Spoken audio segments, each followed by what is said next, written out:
Fala Carlão, aqui direto do Fórum Lead de Agronegócio. Olha quem a gente encontrou. Aldo Rebelo é o relator, né? O ex-deputado federal que foi relator do Código Florestal. E agora é nosso colega de trabalho aí, jornalista, cronista, articulista também. Me responde uma coisa, quanto tempo que você já está imerso, envolvido com questão ambiental? Eu creio que desde que nasci, né? Como eu nasci na roça, me vi pela primeira vez no mundo em cima de um cavalo, aos 3 anos de idade, me acostumei a ver o campo, o meio ambiente, a agricultura como uma coisa única, né?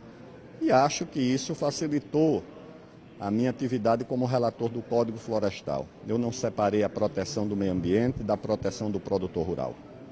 Eu não acho que um pudesse ser um impedimento para o outro. E desde esse tempo que eu me entendo como alguém que pode ajudar a discutir as duas necessidades, o Brasil produzir e o Brasil proteger. Desde quando foi implantado, regulamentado, quanto de evolução você já percebeu no setor? O código trouxe algo, o código não é o código dos sonhos, o código ainda é muito duro para os agricultores.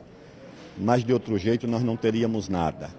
Nós teríamos apenas o livre arbítrio dos órgãos de controle, multando, autuando, impondo aos agricultores um sistema de terror, o Ministério Público barbarizando contra principalmente os pequenos e os médios. E o código trouxe pelo menos uma referência de segurança jurídica. Você sabe quais são as suas obrigações, você sabe o que você tem que fazer. Por mais duro que ele seja, ele impôs um limite à ditadura dos órgãos de controle.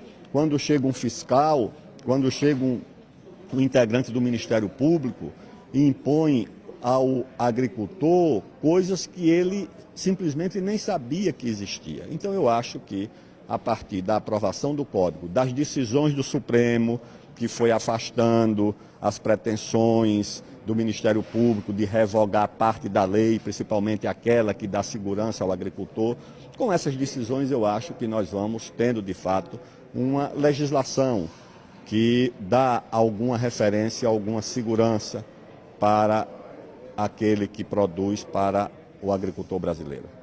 Em se colocando isso, que o código é duro, é pesado para o produtor rural, o que você sente quando você vê a imagem do Brasil, do produtor rural, principalmente lá fora, como um desmatador?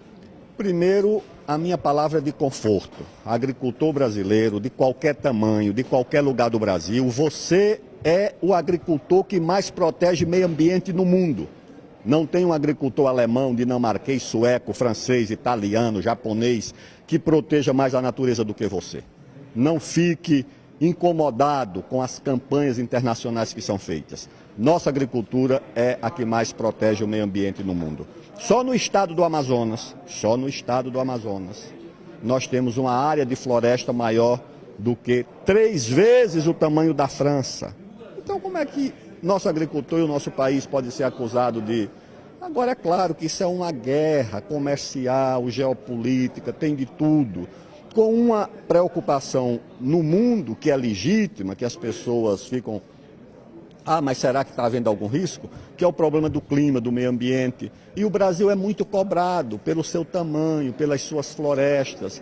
Mas nós temos que ter uma atitude altruísta. Nós não podemos olhar para o mundo com complexo de inferioridade, porque nenhum país do mundo tem uma legislação. Eu conheço o mundo, conheço a Suécia, não tem nada que se compare ao que o Brasil tem. Então nós precisamos respeitar a lei, proteger, mas acima de tudo explicar para o próprio Brasil, que também desconhece. Se você fizer uma pesquisa urbana, as pessoas vão achar que o agricultor brasileiro de fato não... Mas nós temos que explicar muito internamente e explicar para o mundo. Que tipo de contribuição um fórum como esse, que reúne tantas cabeças pensantes, tantos líderes, tantos especialistas, pode ter nesse segmento, nesse setor, nesse tema ambiental e também nos outros tantos que envolvem a produção?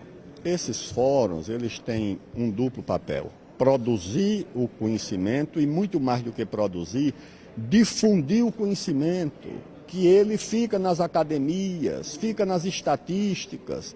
A gente não sabe, por exemplo, que o Brasil é o país que destina a menor área do seu território, ou uma das menores, para a produção agrícola, que nós temos muito mais área destinada, por exemplo, a parques, a proteção, a terra indígena mesmo, do que para a agricultura. Nós produzimos essa safra nossa de grãos e de produtos agrícolas numa área muito pequena do nosso território, não dá 60 milhões de hectares, nós temos 130 ou 140 milhões, por exemplo, só para a terra indígena.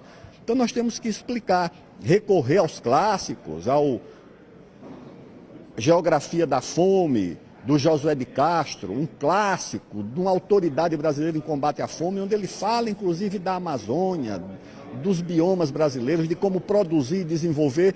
É isso que nós temos que fazer, é isso que esse fórum pode ajudar. Gente, quem está assistindo Fala Carlão, nosso internauta, nosso seguidor, por favor, pode compartilhar a entrevista com o Aldo, para compartilhar os dados, as informações dele, tá? E mais essas dicas de leitura. Aldo, quer aproveitar o Fala Carlão para mandar mais algum recado? Arlan, um grande abraço, viu? Eu dou outra dica, além da dica de leitura do José de Castro, chama-se Geografia da Fome, com um belo capítulo sobre a Amazônia. Sobre a Amazônia ainda tem o Euclides da Cunha, num livro de ensaio chamado A Margem da História, com um belo capítulo sobre a Amazônia. Vamos explicar isso para o mundo e para o Brasil. Não ficar na defensiva como se fôssemos malandros em porta de delegacia. O Brasil não é isso e nossos agricultores não são isso. São homens bons e mulheres honradas e honrados, produzindo o alimento mais barato do mundo para o povo brasileiro. Participante do LIDE, o Fórum LIDE de Agronegócio aqui em Ribeirão Preto, Aldo Rebelo, especialmente para o Fala Carlão, que fica por aqui.